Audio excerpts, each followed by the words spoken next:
အခုလည်းဒီမလေးရှားကိုဘုရားကျေးဇူးတော်ကြောင့်ဟောဒီယာဆရာအတက်စ်ကိုတင်းတော်ကနေပြီးတော့ဒီတပတ်တင်နန်းပြဖို့ဆိုပြီးတော့ဒီညတိုင်းကျွန်တော်တင်းတော်မှာကျွန်တော်ပါဝင်နေတယ်အဲ့လိုမျိုးလည်းဒီမလေးရှားရောက်လာတာဖြစ်တယ်ဒီ2013ကနေပြီးတော့အခုတော့ထဲမှာကျွန်တော်စပါမှာအခုဆိုရင်6နှစ်ပေါ့ပြီးခဲ့တဲ့ဇွန်လမှာ6နှစ်ပြည့်တယ်ဒီ6နှစ်အတွင်းမှာအောဖွယ်ရဘုရားရဲ့ဒီနတ်ပြမှုနဲ့ဘုရားရဲ့ကျေးဇူးတော်တကယ်ကိုကြီးမားစွာနဲ့ကျွန်တော်မြင်ရတယ်6နှစ်ဆိုတဲ့တောင်းလာတဲ့အချိန်တွေမှာအောဖွယ်ဘုရားကျွန်တော်နတ်ပြတာကျွန်တော်မြင်ရတဲ့အခါဘုရားရဲ့ကျေးဇူးတော်ကိုကျွန်တော်လောကစကားနဲ့ပြောဆိုတော့ဒီကိုတောင်းလာတဲ့အချိန်မှာတိုက်တာဒီအောင်ကိုဘုရားပို့ဆောင်ပြီးတော့အောင်မြင်ခြင်းသက်တာစပေးတာဒါပေမဲ့အဆုံးတော့ကျွန်တော်မရောက်သေးပါဘူးကျွန်တော်လည်းပဲရှောင်းလန်းစေဖြစ်တယ်ခရစ်တော်ကဘုရားကျွန်တော်ရောက်စီဖို့တတ်တာနေရာကိုရောက်ပြီးသွားနေစေပဲဖြစ်ပါတယ်အဲ့တော့ကျွန်တော်ပြောင်းလဲမဟုတ်ပါဘူးမရှိတဲ့ဒီပုံမှာအရောက်တိုင်းကိုလည်းပဲဘုရားကအောင်မြင်သောတတ်တာဖြစ်ဖို့ရန်ကိုအလိုရှိတယ်နာမတော်ဘုန်းကြီးပါစေအာမင်ကျောင်းရတဲ့တက်တဲ့လေးငယ်ကျွန်တော်မှာပြချင်တယ်7 minute gospel ဆိုတဲ့ဒီ Facebook page မှာလည်းပဲအဲ့ဒီကျောင်းရနည်းနည်းကျွန်တော်ပြောတာရှိပါတယ်ဒီနေ့လည်းပြန်လည်ပြီးတော့မှာပြချင်တယ်ဘာဖြစ်လို့လဲဆိုတော့ကျွန်တော်တို့တော်တော်များများကဘုရားရဲ့ကောင်းတဲ့ခြင်းကျွန်တော်တို့ခံစားကြတယ်ဘုရားရဲ့ချစ်ချင်းမြတ်တာကိုခံစားရတယ်ကောင်းချီးမင်္ဂလာကိုခံစားရတယ်ဘုရားဘက်ကတော့လုံးဝမပြောင်းလဲတဲ့ဘုရားဘက်ကအပိုင်းကိုကြတော့ကျွန်တော်တို့ယာမှုပြီးခံယုံကြည်လက်ခံစားကြပြီမဲ့ကိုယ့်ဘက်ကလုပ်ရမယ့်အပိုင်းကိုကြတော့လိလူပြီးတဲ့ဒီဘယ်လိုပြောမလဲဆိုပြက်ကွက်ပြီးတဲ့တော်တော်များများသူတို့ခရိယန်တွေပြောရမှာပဲကျွန်တော်တို့ဆိုရင်ဒီလိုပြောလိုက်ပါလားချမ်းသာကိုကြည့်တဲ့အခါမှာနှစ်ပိုင်းရှိတယ်ဘုရားဘက်ကလုပ်ရမယ့်အပိုင်းနဲ့လူဘက်ကလုပ်ရမယ့်အပိုင်းဆိုပြီးတော့နှစ်ပိုင်းရှိတယ်ဆိုပါစို့ဘုရားဘက်ကလည်းကျွန်တော်တို့ကယ်တင်တယ်လူတွေကိုကယ်တင်တယ်အဲ့ဒီကယ်တင်ပေးခြင်းကယ်တင်ခြင်းကိုလက်ခံဖို့ယုံကြည်ဖို့ကလူဘက်ကလုပ်ရမယ့်အပိုင်းဖြစ်တယ်ဘယ်တော့ပဲဘုရားကယ်တင်မယုံကြည်ခြင်းကိုလက်မခံခြင်းဆိုရင်အဲ့ဒီလူရဲ့တတ်တာကိုဘုရားထာဝရတပြုလို့မရအဲ့တော့ကယ်တင်ခြင်းကကြတော့ဘုရားဘက်ကလုပ်ပေးတယ်သူကယ်တင်တဲ့အရာကိုလက်ခံဖို့ယုံကြည်ဖို့ကကျွန်တော်လူဘက်ကအပိုင်းဖြစ်တယ်ဒီလိုပဲကျမ်းစာဖတ်ဖို့ဆိုတာဘုရားဘက်ကကျွန်တော်လူဘက်ကလုပ်ရမယ့်အပိုင်းဖြစ်တယ်တင်းကိုစာဘုရားအိုင်ဖတ်ပြီးမှာအဲ့တော့တင်ဖတ်တဲ့နှုတ်ကပတ်တော်ကိုအနက်အတိတ်ပဲကိုနားလည်အောင်လို့ဖွင့်ပြမှာကဘုရားဘက်ကလုပ်ရမယ့်အပိုင်းဖြစ်တယ်အဲ့တော့အပိုင်းနဲ့အပိုင်းရှိကိုယ့်ဘက်ကလူဘက်ကလုပ်ရမယ့်အပိုင်းရှိတယ်ဘုရားဘက်ကလုပ်ရမယ့်အပိုင်းရှိတယ်ကျွန်တော်ပြောချင်တာကဘုရားကဘယ်တော့မှကျွန်တော်တို့လူဘက်ကလုပ်ရမယ့်အပိုင်းကိုလုပ်ပေးပါဆို That's right အဲ့တော့ကျွန်တော်တို့လုပ်ရမယ့်အပိုင်းကိုကျွန်တော်ပြီးဖို့လို့အဲ့ဒီလိုပဲဘုရားလုပ်မယ့်အပိုင်းကိုလည်းလူကိုမခံဘူးဘုရားအာမင်သူလုပ်ရမယ့်အပိုင်းကိုသူပဲလုပ်သွားတယ်ကျွန်တော်တို့လုပ်ရမယ့်အပိုင်းကိုကျွန်တော်တို့လုပ်ရခေတ်စကားနဲ့ပြောချင်ဆိုရင်တော့ကိုတာကိုသိရဟုတ်လားအာမင်နာမတော်ဘုရားပါစေအဲ့တော့ကြည့်လေတဲ့မှာချီးမွမ်းခြင်းကအားလုံးဆိုတာကျွန်တော် worship လုပ်သွားတာချီးမွမ်းခြင်းဆိုတာကျွန်တော်တို့လူဘက်ကလုပ်ရမယ့်အပိုင်းဖြစ်တယ်လေကျွန်တော်လူတွေကဘုန်းကြီးထိုင်နေပြီးတော့ဘုရားကျွန်တော်တို့ကိုစားသူ့ကိုယ်တို့ပြန်ချီးမွမ်းဖို့မဟုတ်ပါဘူးအဲ့တော့ဘယ်နာလို့ချက်တော့သွားပြလိုက်ပါကိုတာကိုသိပါလို့ဝိတ္တဝိဟုတ်ပြီချက်တော့ပါရင်ချက်တော့တော့ခန်းကြီးဘယ်လိုပြပါရတဲ့ချက်ခန်းကြီးတော့မှာအဲ့ဒီပိုင်းတစ်ပိုင်းကိုကျွန်တော်ပေါ်ပြရင်းနဲ့အောင်မြင်သောတတ်တာရောက်ဖို့အတွက်ကျွန်တော်ခေါ်ပေးချင်ပါတယ်တုတ်တန်ရတဲ့ခန်းကြီးတော့အငယ်20မှာနာဒီအောင်မြင်၍မဲတော်၏ပလင်ပေါ်မှာမဲတော်နဲ့တူထိုင်နေတဲ့ကဲ့သို့အောင်မြင်သောသူသည်နိုင်ပလင်ပေါ်မှာနာနေတူထိုင်နေရသောခွင့်ကိုငါပေးပြီတဲ့ဝိညာဉ်တော်သည်အသင်းတော်ဘယ်လိုလဲတော်မူနာရှိတော်သူတွေကကြားပါစေတဲ့အောင်မြင်သောသူတို့ခရစ်တော်ကသူနဲ့ဒီပလင်ပေါ်မှာခံရသောခွင့်ကိုပေးမယ်လို့သူပြောတယ်အောင်မြင်သောသူလို့ပြောတာပါအဲ့တော့လူတိုင်းလို့မပြောခရစ်ယာန်တိုင်းလို့မပြောအောင်မြင်သူသားလေးချီးမြှောက်ခြင်းခံရဟာလေလုယာအာမင်အောင်မြင်သူသားလေးချီးမြှောက်ခြင်းခံရမယ်အောင်မြင်သူသားလေးအမွေခံရရတဲ့17ခုနှစ်မှာလည်းပေါ်ပြထားတယ်အောင်မြင်သူဒီအမွေခံရတယ်ပြီးရတဲ့ခန်းကြီးနှစ်အငယ်26မှာလည်းအကျဉ်သူဒီအောင်မြင်၏ငါ၏အကျင့်ကိုအဆုံးတိုင်အောင်ကျင့်၏တဲ့အကျဉ်သူဒီအောင်မြင်၍ငါအကျင့်ကိုဆုံးတိုင်အောင်ကျင့်တယ်ငါခမဲတော်ငါအပေးတော်တော့ပြီးတော့ဒီကဲတော့လူမျိုးတို့ကိုအုပ်ဆိုးစေခြင်းမှာထိုသူအားလည်းငါအခွင့်ပေးပြီတဲ့အဲ့ညမှာအခုဒါရီကြောက်တဲ့ဖတ်မယ်ဆိုရင်တော်များများအောင်မြင်တော်သူဆိုတဲ့စကားလုံးကိုကျွန်တော်တွေ့ရတယ်အချင်းနဲ့တော့ဆိုပါတယ်ဒီပမာတော်ပေါ်လို့ရေးထားတဲ့ဒီယောမကျမ်းခန်းကြီး80အောင်မြင်သူထပ်ပါပဲလေအောင်မြင်တော် အောင်မြင်တော်သူဆိုချီးမွမ်းကြတယ်ကြွေးကြော်ကြတယ်ဟုတ်ကဲ့ဖခင်ကတင့်ကိုအောင်မြင်တော်သူဖြစ်ဖို့အလိုရှိတယ်မှန်ပါတယ်တင်ပါပဲလုပ်လို့တင့်ကိုအောင်မြင်စေချင်တယ်အဲ့လိုအောင်မြင်သူတာနေချီးမြှောက်ရှင်ခံရတယ်စီးပွားရေးလည်းအောင်မြင်စေချင်တယ်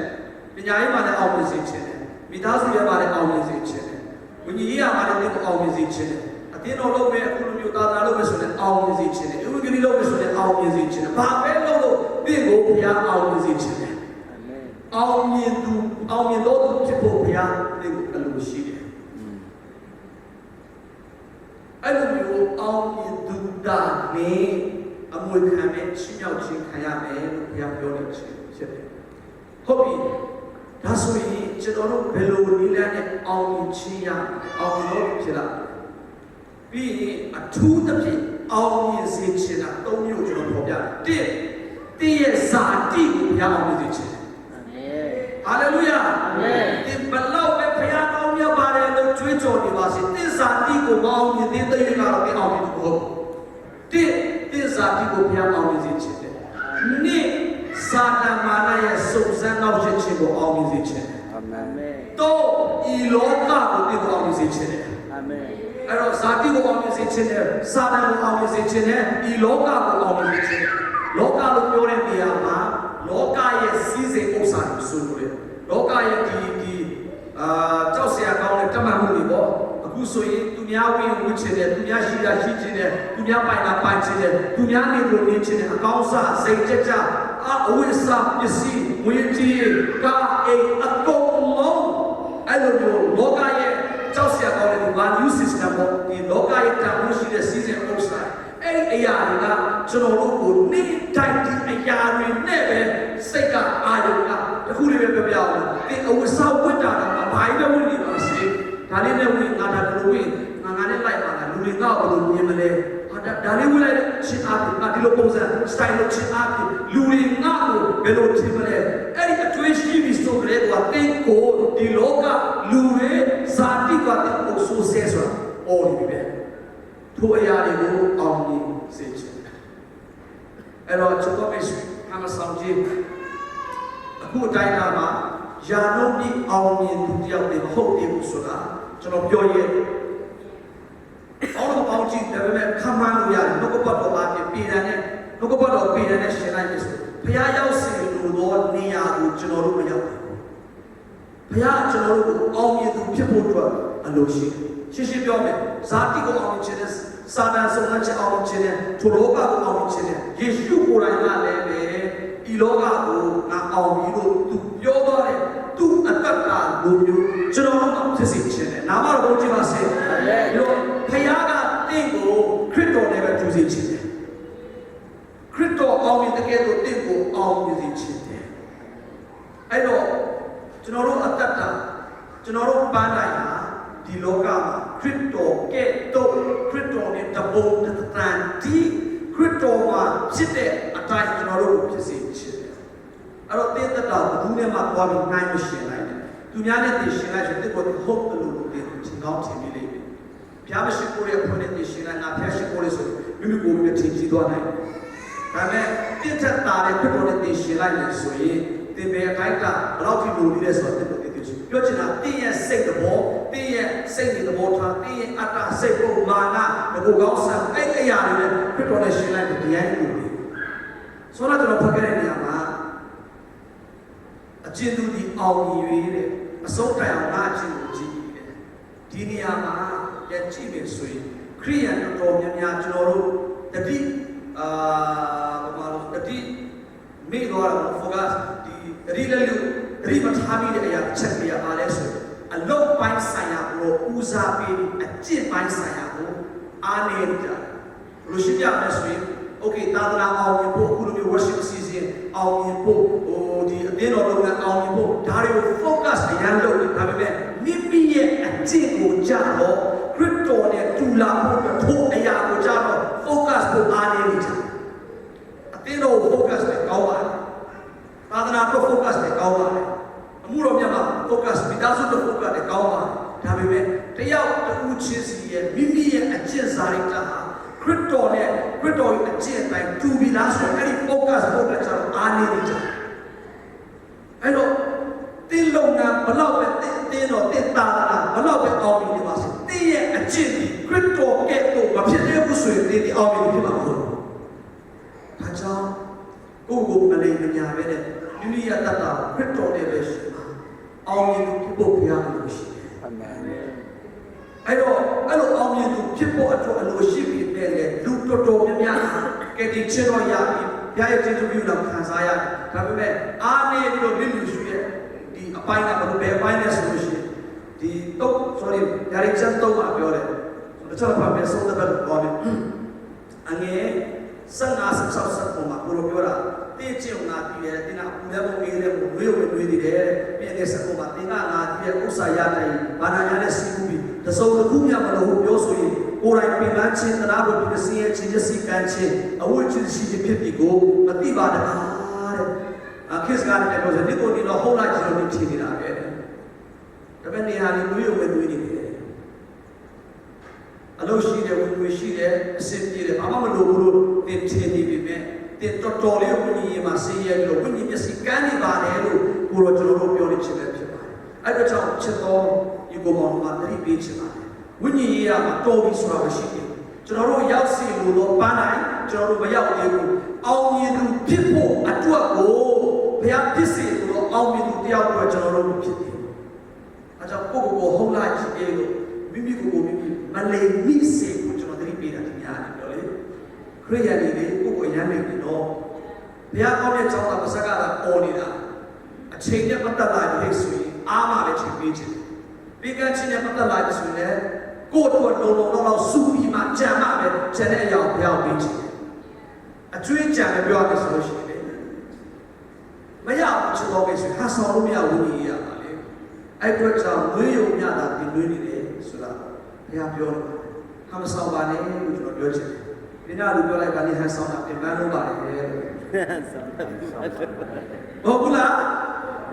အပေါ်ရကြည့်အပြင်ပိုင်းကြည့်တော့ဟုတ်တယ်လို့ပြောတယ်လေအတွင်းပိုင်းကိုဘုရားကကြည့်နေတာဟာလေလုယာဘုရားကိုတင်လို့ရမှာမဟုတ်ဘူးတင့်ကိုတင်လဲတင်လို့ရမှာဟန်ဆောင်လို့ရမှာရတယ်ကျွန်တော်ပြောချင်တာကအောင်မြင်သူတယောက်အနေနဲ့အဲ့လိုအောင်မြင်သူဖြစ်မှာပဲကျွန်တော်တို့ဘုရားအဝေပေးမယ်ချီးမြှောက်တရားဖြစ်တော့ကြောင့်တင့်ကိုဘုရားအောင်မြင်စေခြင်းနဲ့ဟာလေလုယာအာမင်အဖက်ဖက်ကအောင်ခြင်းနဲ့ဒါဆိုမင်းရဲ့ရိုးရိုးလေးပါပဲအောင်မြင်သူတယောက်တင်ရောဖြစ်ခြင်းရအောင်မြင်သူဖြစ်ခြင်းကိုခေါ်ပြီးတော့ကျွန်တော်ယေရှုပါကျွန်တော်လည်းပါတယ်အားလုံးပဲတကယ်ပဲဖြစ်ထိုက်တယ်ပြောမယ်ဆိုကျွန်တော်ကစကားကုန်တော့အခုတော့ချစ်လို့တော့ရှော့ဟောလာတော့လေရုပ်တရက်ကိုမှတော့ပြောင်းလိုက်တော့အဲ့ဒီစကားလုံးတွေပြန်ပြီးတော့အထက်မှာကိုယ့်ကိုပြန်နေရဖြစ်တယ်အဲ့လိုကဘာလိုပဲဟောပြီးနှစ်ပတ်လောက်မှဟောချစ်လို့ပြန်ဟောရင်လည်းတအားကိုပြန်နေရတယ်နားလည်းပြပါလို့ကျွန်တော်တောင်းမှချင်တာပေါ့နော်ဟုတ်ပြီဒါဆိုရင်အောင်မြင်သူတယောက်ဖြစ်ဖို့လိုကျွန်တော်ဆုံးသက်ပတ်အနေနဲ့ပြောချင်တာမိတ်ဆွေအောင်မြင်သူတယောက်ဖြစ်ဖို့လိုတင်ထင်ထားတာထပ်ဖို့ကပြရတယ်အောင်မြင်ခြင်းဆိုတာလွယ်လွယ်နဲ့ရတာမဟုတ်ဘူးတင်ထင်ထားတာထပ်တင်ဖို့ကပြရမယ်ပြီးရင်သူများထက်တာ၍တင်ဖို့ကပြရတယ်ကျမ်းစာထဲမှာအောင်မြင်သောပုဂ္ဂိုလ်တွေအများကြီးပဲကြည့်လိုက်ပါယေရှုလည်းပါတယ်အော်လူလူလည်းပါတယ်စသဖြင့်ဘယ်ပုဂ္ဂိုလ်မှဆိုဒါပေမဲ့သူတို့အဲ့ဒီနေရာကိုအောင်မြင်ခြင်းကိုလွယ်လွယ်နဲ့ရမှာမဟုတ်ဘူးသူများထက်ဖို့ကတာ၍ကြီးစွာပေးပြီးမှပဲအဲ့ဒီနေရာကိုရောက်တာပြောမယ်ဆိုရင်ရှင်းရှင်းလေးနဲ့ပေါ်တင်ပြောမယ်ဆိုရင်ကဲတင်ချင်းတစ်ခုပဲတင်ခါမယ်ရတယ်ကျန်တဲ့အရာတွေတင်ဖို့ကပြရတယ်ကိုဘကပြရမယ့်အရာကိုကျွန်တော်ပြောနေတစ်ချက်တော့ကျွန်တော်ပြန်ဖတ်ပြမယ်တနည်းအားမှာယောဘခန်းကြီးရှစ်အငယ်7မှာ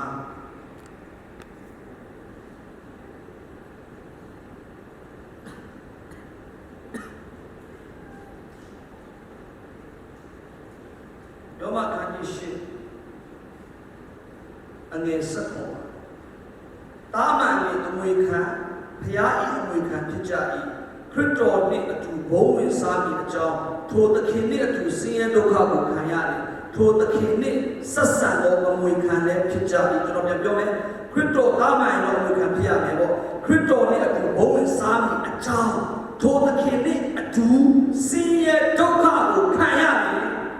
ထိုသခင်နဲ့ဆက်ဆက်တော့အမွေခံလည်းဖြစ်ရတယ်နာမတော်ဘုန်းကြီးပါစေ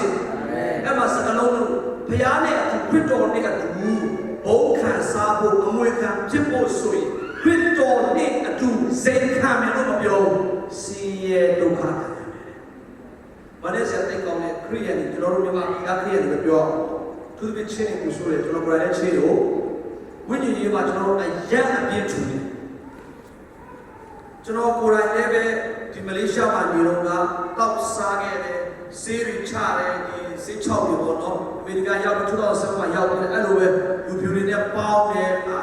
2007မှာကျွန်တော်ပြောင်းလဲတယ်အစီအစဉ်တွေတွားတယ်လက်ခါတွေရကောင်းဘယ်လောက်4,000လောက်ရတယ်ဆိုတော့ဝင်ငွေရလည်းကောင်းဟိုအိတ်ဖောင်းတဲ့ခါကျတော့စိတ်ပြောင်းလို့အပြက်စီးတယ်ကျွန်တော်တတ်တာလေတော်တော်ကျွန်တော်စိုးပိခဲ့တယ်ကျွန်တော်သူများတွေရံဖြစ်တာပါညာတော့မဟုတ်ပေမဲ့လည်းတတ်တာပါအဲ့တော့ဖြစ်ခဲ့သို့တော်ညာလည်းကျေးဇူးတော်ကြောင့်ဘုရား2007မှာကျွန်တော်တတ်တာပြောင်းလဲပေးပြီးတဲ့နောက်မှာအတုနဲ့အစစ်ကိုကျွန်တော်တကယ်သဘောပေါက်ပါတယ်ခါမှာဆိုခရိယာတော်တော်များများကအပေါ်ရလောက်ပဲကျွန်တော်တို့တွားနေကြတယ်ဝိညာဉ်ရေးမှာအယံအပြည့်ထူပါလားဆိုတာကျွန်တော်ကိုယ်တိုင်ကိုတွေ့ကြုံခဲ့တဲ့အတွေ့အကြုံတွေသဘောပေါက်ပါတယ်မိတ်ဆွေဒီဘုရားကျောင်းမှာချီးမွမ်းပို့ကွယ်တာကျွန်တော်ဝမ်းသာပါတယ်ချီးမွမ်းထိုက်ပါတယ်ပို့ကွယ်ထိုက်ပါတယ်ဒါပေမဲ့ကျွန်တော်တို့ရဲ့တကယ်အသက်တာဒီဘုရားကျောင်းနိုင်ပိုင်းမဟုတ်အပြင်မှာတနင်္လာကနေပြီးတော့စနေနေ့နေ့ကဘုရားအကုန်လုံး9ရက်လုံးအသက်တာကျွန်တော်တို့ရဲ့အသက်တာဖြစ်တယ်ဘုရားကျောင်းမှာတော့ကျွန်တော်တို့အားလုံးကလူကောင်းနေတယ်အခုချိန်မှာဘယ်သူမှမဟုတ်တာမလို့သူများသိနေတော့ပြောဘူးလောဘလည်းမရှိဘူးအကုန်လုံးကောင်းကောင်းနဲ့တမန်လေးတို့တူတယ်ဒါပေမဲ့တကယ်အပြင်ရောက်သွားတဲ့ခါကြာလို့ရှိရင်ကျွန်တော်တို့ရဲ့တကယ်အသက်တာပေါ်လာတယ်ဘုရားကျောင်းမှာချီးမွမ်းရလွယ်တော့ကိုယ့်ရဲ့အခန်းထဲမှာချီးမွမ်းရခက်တယ်အဲ့တော့ဝိညာဉ်ရေးမှာကျွန်တော်အယံအပြည့်ထူတယ်ကျမ်းစာကြည့်ရတဲ့ဖုန်းကြည့်တာပို့ပြီးတော့လွယ်တယ်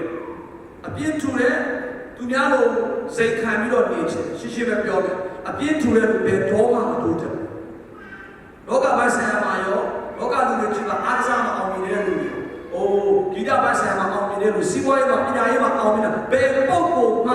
စိတ်ခံပြီးတော့အဲ့ဒီနေရာကိုမရောက်ဘူးသူများစိတ်ခံတဲ့ချိန်မှာသူတို့လေ့ကျင့်ခန်းတွေလောက်အချိန်ပြရစိုက်ရအဲ့လိုမျိုးဖိုးခပေးပြီးမှပဲအောင်မြင်ခြင်းကိုရတာဖြစ်တယ်။နာမတော်ဘုရားပါစေ။အာမင်။ဒါကြောင့်ချစ်တော်မိတ်ဆွေသိဖို့တင်မလိမ့်မညာကြီးပါစေ။ကျေးဇူးတော်ကြောင့်တင်ကြခြင်းရတဲ့ခိုင်းမြတ်တော်တင်ခံစားဝမ်းသာပါတယ်။ဒါပေမဲ့နောက်ထပ်အစစ်အစစ်ထပ်ထပ်ဖို့အောင်မြင်ခြင်းတတ်တာရဖို့ဆိုသူများထပ်တာရတဲ့ဖိုးခပေးရတယ်။သူများမတော်ချင်တဲ့နေရာတင်သွားတဲ့ခါရှိကောင်းရှိနိုင်လိမ့်မယ်။သူများအဲ့ဒီချက်မှာတင်ထားတဲ့ခါရှိကောင်းရှိနိုင်လိမ့်မယ်။သူများစိတ်ခံတဲ့ချက်မှာဒူးထောက်ရတဲ့ခါလည်းရှိကောင်းရှိနိုင်နေတယ်။အဲဒီလိုမျိုးသူများထပ်တာရင်ခရစ်တော်နဲ့ဒူးစင်ရတော့ကခံတော်သူတာနေကြီးစွာဘုရားပေးတော်သူတာနေအဆုံးသတ်မှာအောင်မြင်ခြင်းကိုရလိမ့်မယ်။ဟာလေလုယာ။အမေတော်ဘုန်းကြီးပါစေ။ဒါကြောင့်အောင်မြင်ခြင်းဆိုတာအစမှာအဖြစ်မထွက်ဘူး။အဆုံးရောက်ပါပဲဖြစ်ထွက်နေတယ်။အောင်မြင်သူတရားဟုတ်လားမဟုတ်လားဆိုတာပန်းနိုင်တာထွက်ခါစားအဖြစ်မပေါ်ဘူး။အဆုံးသတ်ပါပဲဖြစ်အဲ့ဒါတင်ဘဝရဲ့အစပိုင်းမှာကေတီရကစားပြောင်းလဲစလေးပါလေအဲ့ဒီအရာတွေနဲ့ပဲကျင်းနေတယ်လို့ငါဟုတ်ငါကျင်တာကိုယ့်ကိုမထင်ပါနဲ့လူတော်များများအစကောင်းကြပြီပဲခလေလောက်ရောက်တဲ့အခါမှာအကုန်လုံးလဲကုန်ကြရင်အများကြီးပဲရှိအကြောင်းမျိုးနဲ့လဲနေကြတယ်ချို့ကြောင့်ဝေကြီးကြောင့်လဲသွားကြတယ်ချို့ကြောင့်လည်းမိန်းကလေးကြောင့်လဲသွားကြတယ်ချို့ကြောင့်လည်းစစ်စစ်ဥစ္စာကြောင့်လဲသွားကြတယ်ချို့ကြောင့်လည်းဝိညာဉ်ရေးမှာအပြည့်ထူချင်တယ်လဲသွားကြတယ်ဘာပြောပါလဲသွားတယ်ဆိုတာအောင်မြင်သူမဟုတ်တော့အဆုံးတိုင်အောင်တည်ကြည်တော်သူနဲ့ဒါကြောင့်အောင်မြင်သူဟုတ်ဖို့ဆိုအဆုံးတတ်မှာပဲအဖြစ်ပေါ်နေတယ်ရှင်ဘောလူရဲ့တတ်တာကြီးအစတော့ကောင်းတယ်တော့ဖြစ်စီတယ်ယုံကြည်သူတွေဖားတဲ့ထောင်ချအစမကောင်းပြီမဲ့လည်းအဆုံးတတ်မှာသူအောင်မြင်ခြင်းအဆုံးတတ်သွားတယ်သူဘလောက်ကြီးဖိုးကပြီးခဲ့တယ်39ချက်တယ်တခါရ39ချိန်ရိုက်ဒီလိုမျိုးယူဒလို့ဆိုတာ9ချိန်ခံရတယ်ယောမဆရာ3ချိန်ခံရတယ်ကြောက်ခဲတဲ့ချိန်ပေါက်ခံရတယ်တင်ပေါ်ပြတ်ပြီးတော့လေပင်လေကြီးထဲမှာ24နိုင်ပါလုံးလာနေရတယ်။အာရမကသေးဘူးနေစရာမရှိစားစရာမရှိအိတ်စရာနေရာမရှိအဝတ်ကြီးစီးနဲ့တွားပြီးတော့လေအဲ့စီရဲ့ဒုက္ခတွေအားလုံးငါခံခဲ့ရတယ်။အောင်မြင်သူချက်တာရအောင်မြင်တော်သူဆိုတဲ့စကားကိုပြောတယ်ပေါလုဟာစိန်ခံကနေပြီးတော့သူအောင်မြင်တော့တာမဟုတ်ဘူး။သူ့အသက်ကမှလည်းကြီးစွာဖိုးခပေးခဲ့တယ်ဆိုတာကိုတွေ့ရပါတယ်။နာမတော်ကိုကြည့်ပါစေ။အာမင်။ဒါကြောင့်ချစ်တော်မိတ်ဆွေဝိညာဉ်ရေးရမှာပြည့်မထူးဖြစ်စေဖို့ တေးရအတ္တကိုကိုမလေးပြပါစေကဲဒီချစ်မဲ့တဲ့အခါနဲ့ပြန်အောင်မြင်သူတတ်တာရဖို့လို့ဆိုခရစ်တော်နဲ့သူကြီးစွာဖိုးခါပြီးတော့သူတာနေအဆုံးသတ်မှာအောင်ခြင်းရပါတယ်